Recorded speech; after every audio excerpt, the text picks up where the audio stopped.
The morning had promised tranquility.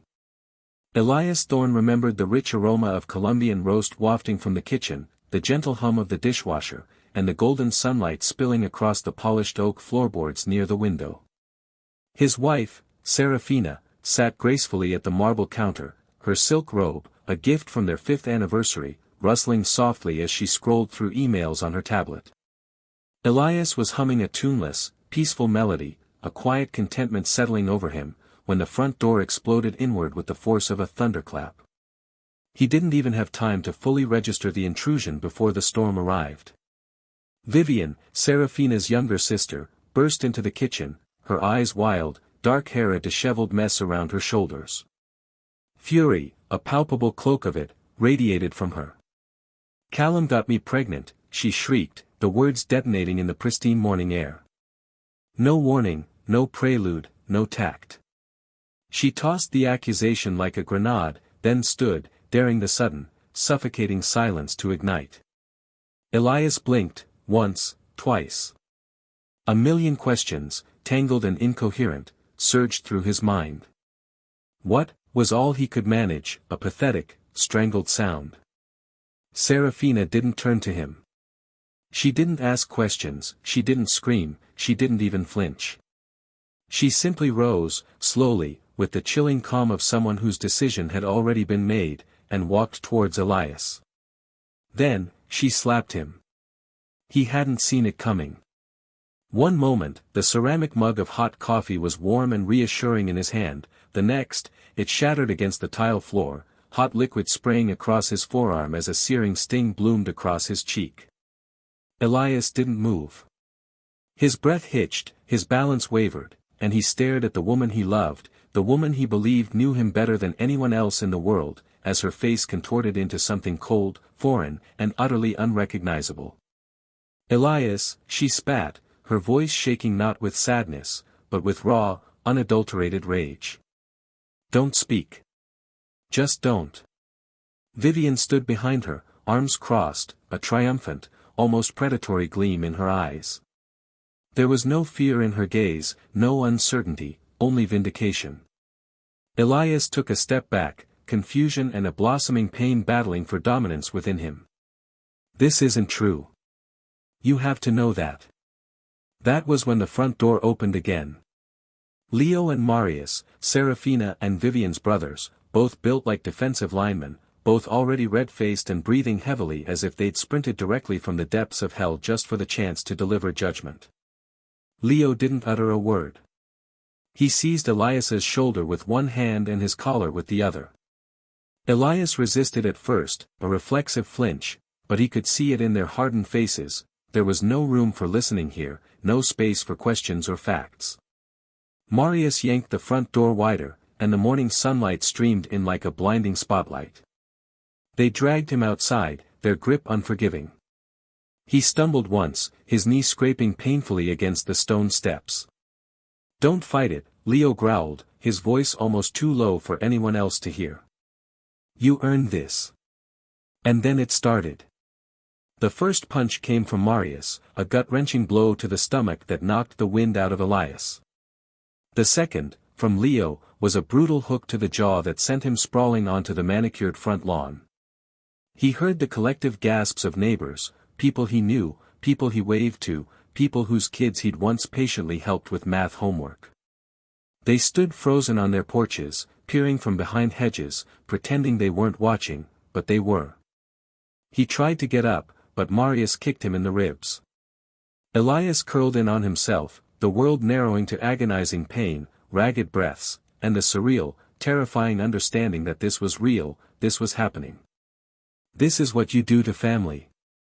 Leo shouted down at him, though it wasn't a question, more a disgusted pronouncement. "You disgust me." Elias spat blood onto the grass and finally looked up. Serafina stood on the porch, unmoved, a chilling blankness on her face. Vivian was beside her, smug and untouched. "I didn't touch her," Elias croaked, his voice raw. "She's lying." "No one cares," Marius muttered, hauling him up by his collar one more time before shoving him down again.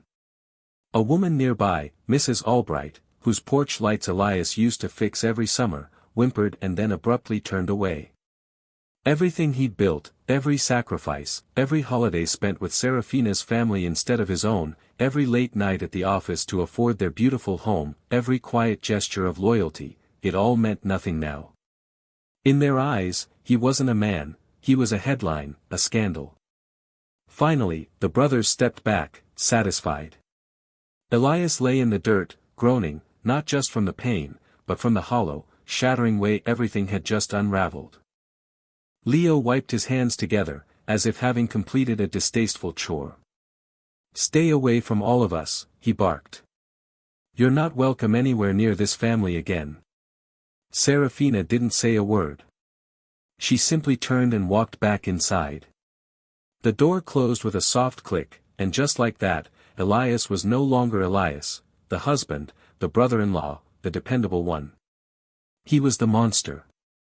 He pulled himself up slowly, one bruised knee at a time, his body screaming in protest. He looked down at his bloodied shirt, the shattered remnants of his life reflected in the dark red stains. He wanted to scream, to run back inside and force them to listen, to demand a shred of decency, but something told him the words would bounce off walls too hardened by betrayal, or the illusion of it. Instead, he limped down the street, past the neighbors who wouldn't meet his eye, past the mailbox he'd once painted a vibrant blue to surprise Serafina, past the house they had called home. There would be no explanation, no trial, just sentence and execution. And Elias, fool that he was, never even got to plead his case. He didn't pack much, a duffel bag with a few shirts, his passport, an old laptop, and the last bit of cash he'd hidden in the back of the closet, money meant for a weekend getaway that would never happen now. He left his wedding ring on the bathroom counter, next to Serafina's lavender-scented lotion, and walked out the back door. He didn't want to see the front lawn again, the blood had already dried into the grass. For the first few days, he wandered, no destination, just motion. He kept his hood up, stayed in cheap motels where no one asked questions, and ate from vending machines and gas station counters. His phone buzzed endlessly that first night, messages from mutual friends, colleagues, even his cousin Gareth. "What the hell, man? Tell me it's not true. You've got to be kidding me, Vivian." Elias didn't respond. What was the point? He could hear it in their tone, accusation painted over with a thin layer of concern. They didn't want the truth, they wanted a spectacle, a clean narrative, someone to condemn. He was already cast in the role. By the fifth day, he disabled his social accounts one by one, Facebook, LinkedIn, even his freelance business page. Each deletion felt like another piece of him being swallowed by silence, but it was better than watching his name rot in real time. A week later, he got a call from HR. Not Brenda from the front desk, but the actual director of human resources, a man he'd only spoken to twice in his entire career. His voice was neutral, too neutral, like he was reading from a pre-approved script. "We're placing you on administrative leave, effective immediately, while we conduct an internal review. It's best for all parties involved." Best for who? Not Elias. He didn't argue. He simply hung up and sat there in the parking lot of a fast food joint off the interstate, watching the sun bleed into the horizon. That was the first time he felt it, not anger, not sadness, but erasure, like he was being peeled off the surface of the world, one memory at a time. He called his sister, she didn't answer. He texted his old friend Mark, the one who once swore they were brothers for life, nothing. He sent a voice note to his goddaughter on her birthday, just a simple, "Happy birthday, kiddo. Uncle Elias loves you." It stayed marked as delivered, never played. Then came the moment that made it undeniably real. He walked into Hanley's bakery, a few towns over, thinking maybe he could hide in routine. He used to stop there every Friday, Mrs. Hanley always saved him a cinnamon roll. "The soft ones," she'd say with a wink. "I know how you like them." The bell chimed as he pushed open the door. The smell was the same, yeasty, warm, inviting. For a second, he forgot. For a second, He thought maybe the world had just paused and was waiting for him to hit resume. She looked up from the register, her smile died the moment she saw him. "We're closed," she said. Elias blinked. There were 3 customers behind him in line. The shelves were still stocked. "Really?" he said. "You're closed." She didn't respond. She just turned her back. That was it. Not a man, not even a customer, just a shadow. He walked out and didn't look back. He tried to stay near familiar places, but everything turned cold. The barber he'd known since college said he was booked indefinitely. The bartender at the pub where he'd celebrated his last birthday poured his drink with a frown, then disappeared to the back. His former neighbors avoided eye contact, like looking at him might ruin their evening. And the whispers, God, the whispers. He'd catch fragments in grocery store aisles. "That's him, I think. Vivian's baby, remember? Didn't Serafina's family?" No one knew the truth, but the lie had legs. It sprinted, and Elias couldn't chase it. After a month, his bank account was almost dry. His landlord had already replaced the locks. Even his favorite bookstore clerk, the one he used to recommend novels to, slipped him a pitying glance and offered him store credit for the books he returned. He slept in his car for a while, showering at the gym, eating meals from charity bins.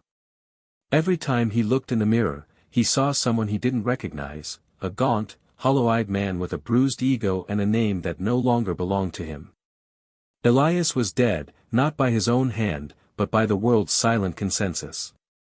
The worst part wasn't the betrayal. It wasn't even the beating. It was how easily people let him vanish, how quickly they rewrote the story without asking him for a single line. It turns out, erasure isn't loud. It's quiet. It's 1,000 small refusals spoken in the language of indifference. No one screamed at him in the streets, they just looked through him like he wasn't there. And after a while, he wasn't. He had no job, no friends, no family, just silence. One morning, he stared at his reflection in a cracked gas station mirror and whispered the truth to himself. "I didn't do it." The man in the mirror didn't believe him. That's when he knew he had to leave. Not just the town, not just the people. He had to leave the name. He had to vanish completely, not out of shame, but for survival. Because Elias was a man no one wanted, and the only way to live again was to become someone else. Someone untouched. Someone unseen. Someone like Miles. The bus ticket didn't have a destination that mattered, just Windham Bay, Route 6. It sounded far enough, unremarkable enough, a place where no one would look for Elias. He paid in cash, kept his eyes low, and sank into the scratchy fabric of the back row. The bus rumbled out of the city like it couldn't wait to spit him out somewhere forgettable. That suited him fine. He didn't want a grand arrival, he wanted to disappear so quietly the world would forget he ever existed. The trip took most of the day. He watched the landscape shift from gray high-rises to tired suburbs, then to rolling fields and crumbling barns that looked like they'd given up long before he had. By the time the coastline appeared, the sun had given up too. He stepped off the bus just after sunset into air that smelled like brine and old rope. Windham Bay wasn't picturesque. It was worn at the edges. Boats bobbed lazily at the dock, and the shops along the strip were mostly closed, their windows taped with faded flyers. Perfect. He found a room above a bait shop, the kind of place with stained carpets, a humming mini-fridge, and a lumpy bed that hadn't seen fresh linen in weeks. The innkeeper, Greta, handed him the key without asking for ID. She was short, maybe in her 60s, with storm-gray hair and eyes that didn't blink often. "Rent due every Friday. Don't be late." That was it. No judgment, no curiosity, just rules. Elias liked her immediately. The next morning, he walked the docks and asked around for work. Most folks barely looked at him, they were used to strangers coming and going. But one man, a gruff, barrel-chested guy with sun-damaged skin and a permanent scowl, paused long enough to size him up. "You breathe?" he asked. Elias nodded. "Got hands?" Elias held them up. "Good start. Now, nets need untangling." His name was Ben, and he didn't care what Elias used to do or who he used to be. He cared that he showed up on time, didn't talk too much, and didn't complain about the stink of fish. Elias didn't, not once. He scrubbed, mended, hauled, and tied knots until his knuckles blistered. It was honest work, no screens, no meetings, just the creak of wood, the slap of water, and the ache of muscles that finally had something to do. He told Ben his name was Miles.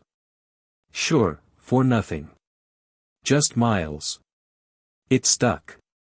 At night, he sat at the small table in his room and opened the old laptop. He couldn't help it, code was the one thing that made him feel like himself again. He didn't have much, just a few saved scripts and templates, but it was enough to start rebuilding. He created a throwaway email, then a new alias. He started bidding on freelance tech jobs, bug fixes, database cleanups, security patches. Small stuff. Quiet stuff. He didn't talk to clients on the phone, he used text or email, kept his answers short, and signed everything as Miles. Elias Miles Thorne, a name stitched together from scraps of his past. He kept the initials to remind himself that he wasn't erasing everything, just the part they tried to burn. One night, Greta knocked on his door with a paper bag of leftovers. "Fish chowder," she said gruffly. "Eat." She didn't wait for thanks, just turned and left. The next morning, there was coffee waiting in a chipped mug by the door. He'd never told her he drank it black. Wyndham Bay didn't ask questions. It didn't care who you used to be, as long as you paid your dues and kept your head down. It left you alone. That kind of anonymity was its own kind of mercy. The world had painted him a villain, but here, he was just Miles, who worked the nets and fixed things on computers. After a few weeks, Ben started sending people his way. "He's got a brain," he'd grunt, jerking a thumb toward Elias. "Knows computers." That's how he met Clara, a soft-spoken woman who ran a failing artisan shop and needed a website. Elias built it for $50 and a bag of homemade muffins. Then came Liam, a young guy with a limp who had a talent for code but no direction. Elias offered to train him, just 2 nights a week. Liam picked things up fast, smarter than Elias ever was at his age. Miles Tech wasn't born with a plan, it started as survival, but slowly, it became something more, the quiet corner of the digital world that was his. No investors, no logos, just clean code and honest work. He worked during the day, coded at night. Sometimes he didn't sleep. That was fine, sleep felt indulgent in a life borrowed. Greta never asked what he was building.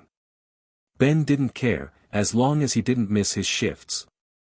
The sea smelled the same every morning, fish, salt, and diesel, and his hands, once soft from keyboard life, were now calloused and rough. Elias liked that, it made him feel real again. There were moments, late at night, when he'd think about Serafina, about how she didn't blink, about the sound of his mug shattering against the tile. He'd let the memory sit with him like an unwelcome guest, but then he'd push it out, not because he wanted to forget, but because he had to keep moving forward.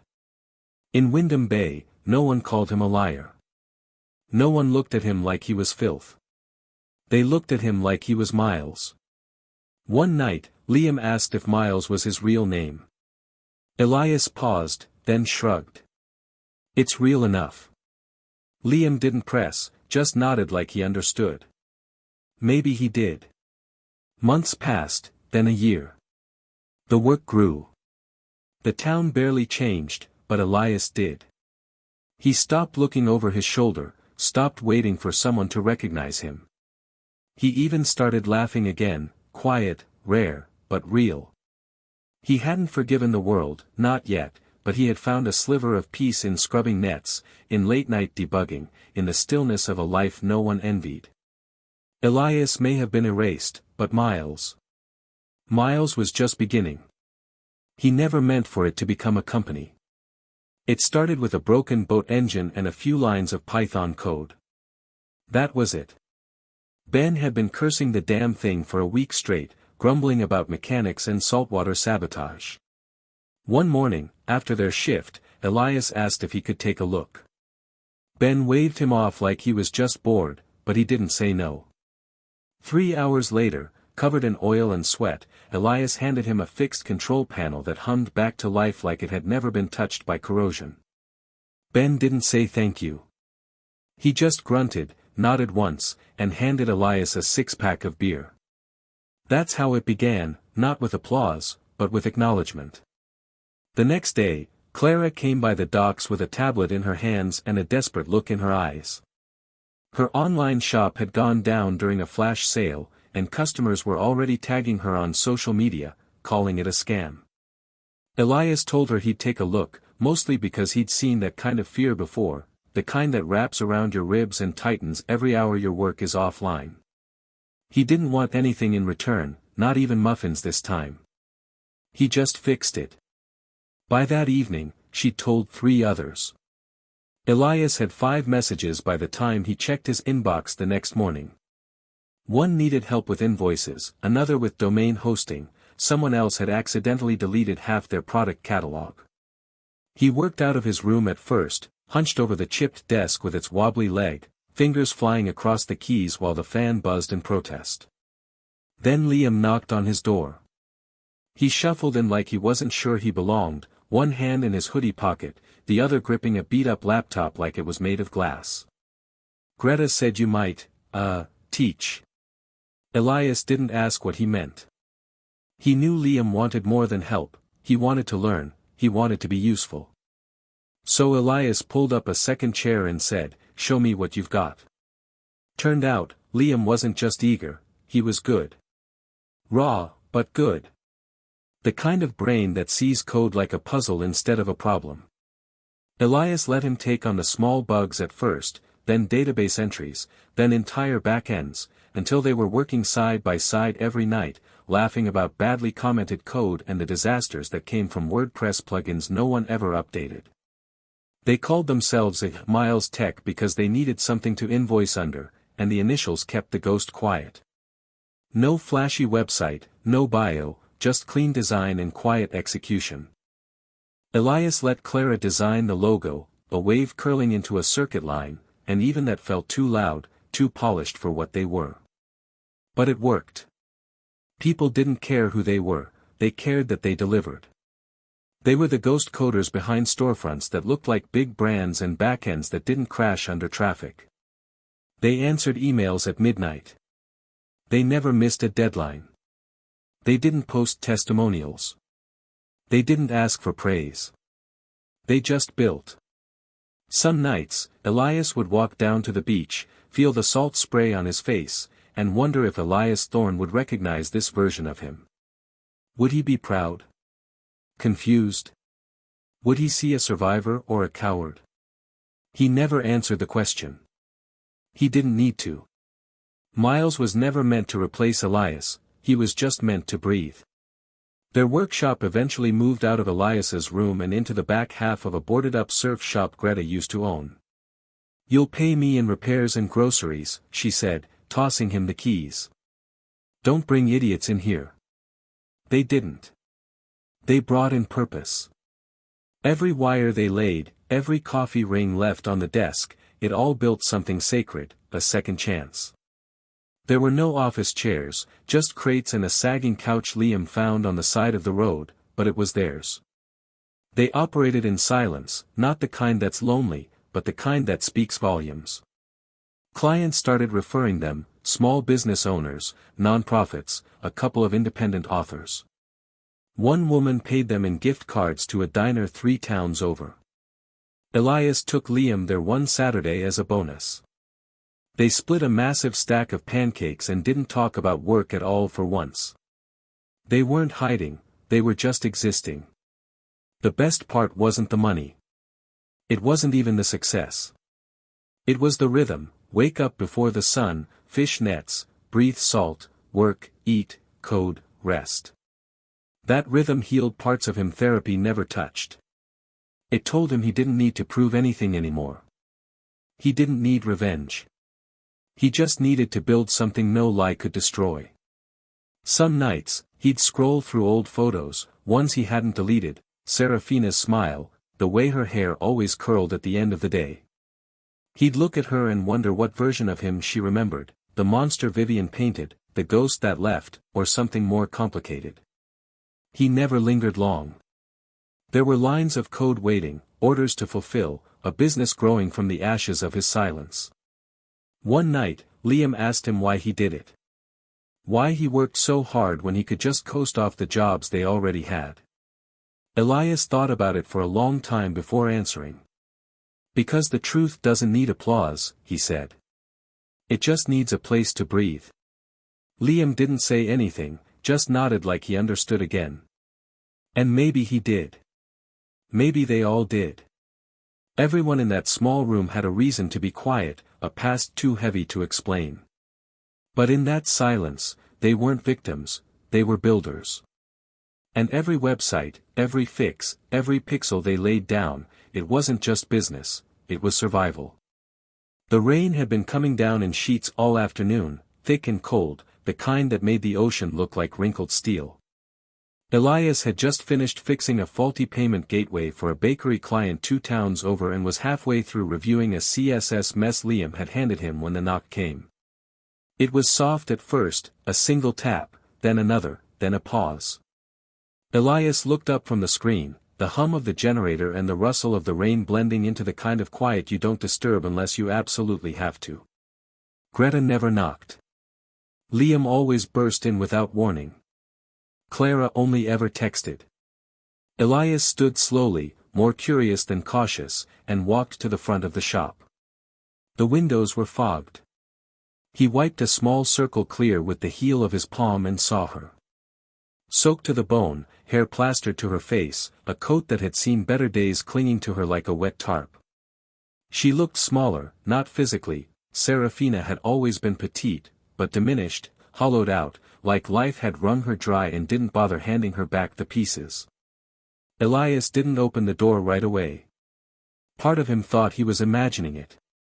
Another part, stronger, stood completely still, letting every memory from 3 years ago wash over him like a second storm, the slap, the look in her eyes, the blood on the grass, the silence that came after.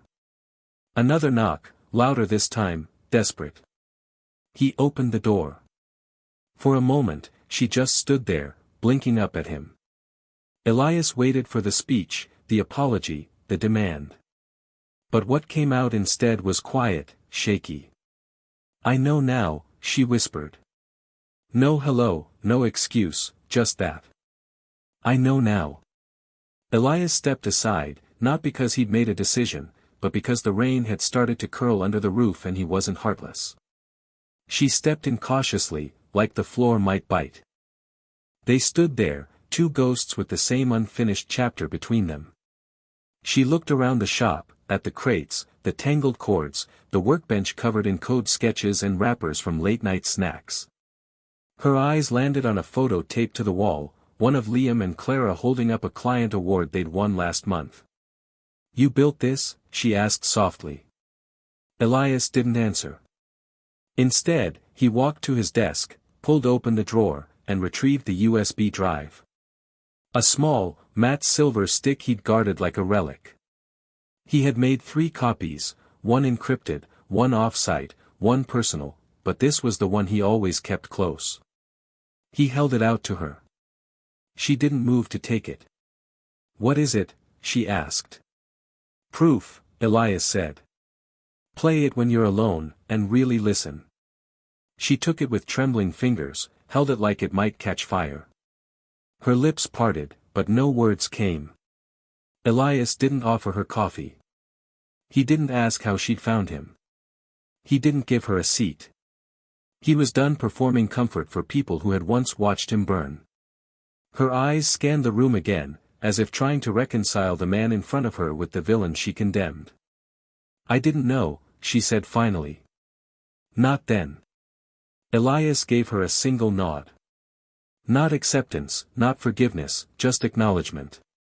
Then he opened the door. She hesitated in the doorway, looking back once. The streetlight caught her face just enough for him to see the sheen in her eyes. She stepped out into the rain without another word. Elias locked the door behind her. That night, he didn't sleep. Not from anger, not from sorrow, but from the stillness that settled over him like an exhale he'd been holding for years. Because Elias knew, whatever happened next, that the truth had finally taken its first breath. He sat at his workbench long after the lights went out, hands resting on the keyboard but unmoving. He imagined her back in whatever motel she'd found, plugging the USB into her laptop, pressing play. He knew exactly what she'd hear. Vivian's voice, giddy, too loud, like someone who thought no one was listening. She looked at me like I was crazy, but I knew I had to do it. I mean, he never even saw me, not once. Always so damn polite, so distant. I wanted him to feel it, you know. To pay attention. And now, he's the villain. The family hates him. You should have seen their faces. It was perfect. No one even questioned it. Laughter, then silence. Then her voice again, lower this time. I mean, I didn't think it would go that far, the brothers beating him. That part was wild. But honestly, he deserved it for making me feel invisible. That was the part that always made Elias's jaw tighten, not the lie, not even the violence, but the entitlement, the way she spoke like he was a punishment she'd been forced to design. The audio cut off after 8 minutes. 8 minutes that had cost Elias 3 years of his life. He hadn't leaked it yet. He'd sat on it for months, even when he wanted to scream. He told himself it wasn't time, that he needed the world to forget him before he reminded them. But now, as the sky began to pale and the rain softened into a whisper, Elias felt it, the final thread pulling tight. She knew. And that meant everything else would start unraveling soon. He didn't need revenge. He didn't want her to fall to her knees and beg. He just wanted her to see, to understand the cost of her silence, her judgment, her failure to look him in the eyes and ask, "Did you?" That USB wasn't just proof, it was a mirror. And now it was hers to carry. Elias shut down his laptop just as the sun cracked over the horizon, casting soft light through the salt-fogged window. It touched every corner of the workshop, warming even the darkest corners. Truth doesn't scream. It whispers. And that morning, it whispered loud enough to shake the past awake. She came back the next morning. No knock this time, just the slow creak of the shop door swinging open at dawn while Elias was sorting wires and double-checking code for a new shipping client. The sun was barely above the ocean line, spilling amber across the floor, lighting up dust particles like confessions in the air. She looked like she hadn't slept. Her eyes were red, not puffy, but raw. She wore the same coat, now dry and stiff, and her hair was pulled into a haphazard bun that made her look years younger and heavier with regret.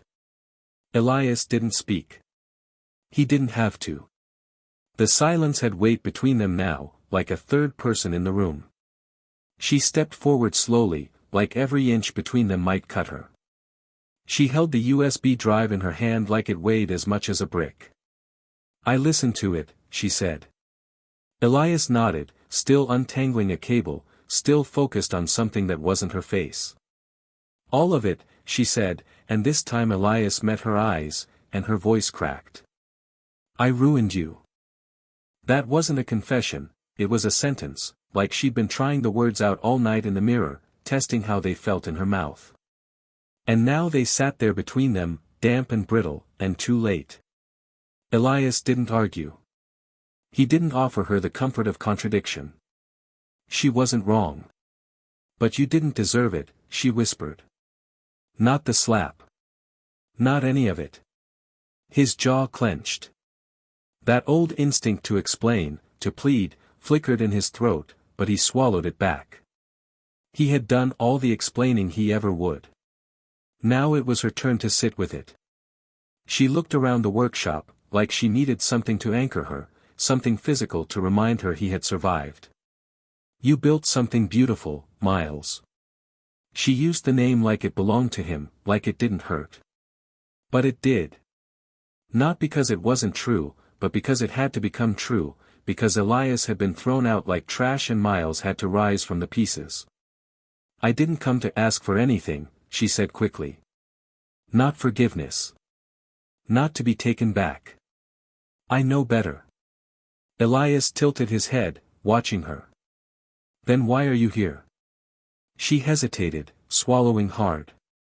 Because I needed you to know I'm not who I was. That I've been carrying it every day. That I finally understand what I did when I didn't ask you a single question, when I let them drag you into the street and didn't speak. I should have known better. The old part of him, the one still bleeding in the front yard, the one that wanted someone to scream the truth into a courtroom of her family's faces, wanted to shout. But the man Elias was now, the man with calloused fingers and a growing tech business and a quiet life he'd earned, just exhaled. I forgave you already, he said. She blinked like she hadn't heard him right. What? I forgave you, Serafina, Elias repeated, standing upright, wiping his hands on a rag. Months ago. Her lip trembled. Why? Because I needed to, Elias said plainly. Not for you. For me. Forgiveness wasn't a door opening, it was a window closing. A way to seal off the draft, to stop letting the cold memory of betrayal blow through everything I did. I didn't forgive her because she earned it. I forgave her because I refused to let her hold my peace hostage any longer. She sank into the edge of the couch Liam sometimes napped on, hands cradling her face like they were the only things keeping her together. I don't deserve that. Probably not, Elias said, and it wasn't cruel, it was true.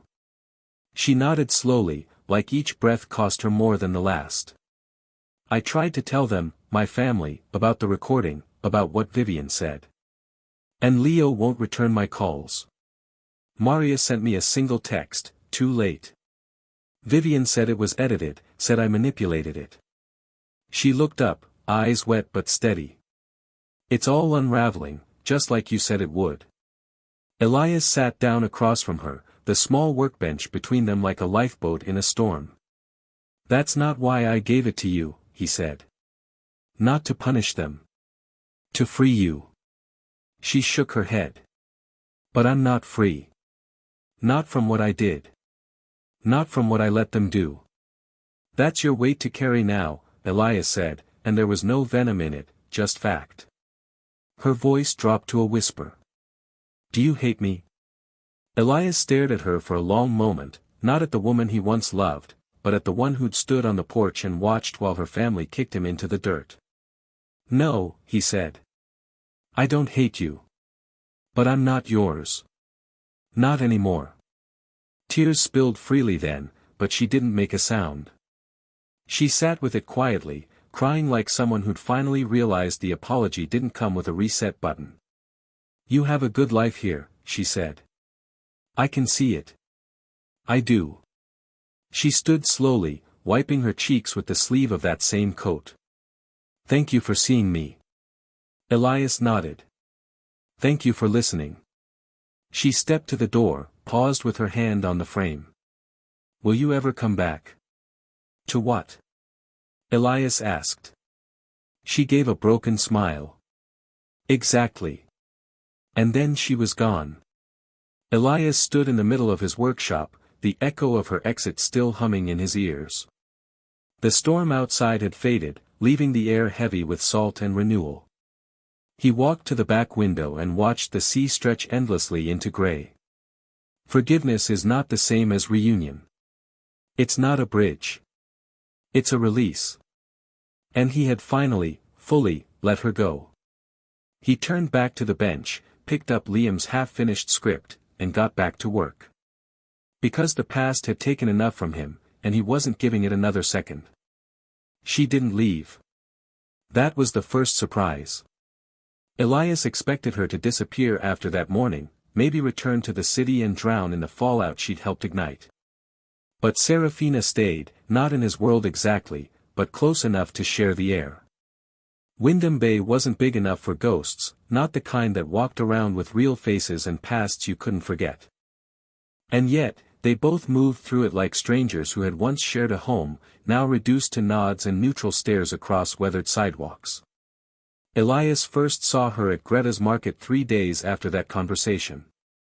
She was standing in line behind a fisherman buying bait, holding a small basket of local produce.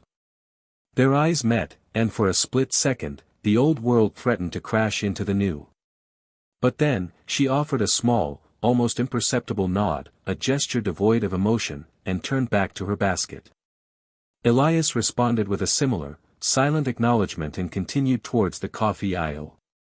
It was a strange, disquieting dance, but a boundary was set. No confrontation, no pleas, just a shared existence in this small, quiet town. He heard whispers, of course.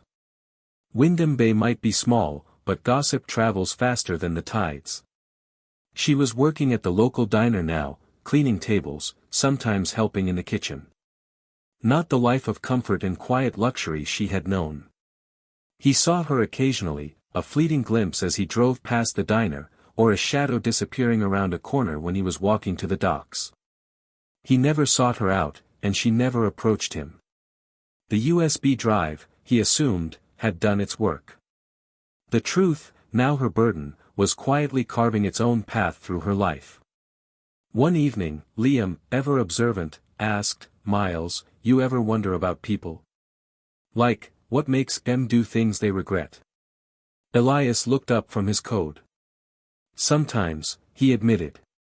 "But it's better to focus on what you're building, not what's been broken." Liam nodded, understanding shining in his eyes. He didn't need to know the full story, he just needed to know that his mentor, the quiet coder who had given him a chance, had found a way forward. Elias had built a new life, brick by quiet brick, code by clean code. He was no longer the man haunted by a lie. He was Miles, a reliable presence in Windham Bay, a man who fixed things, whether they were boat engines or broken websites.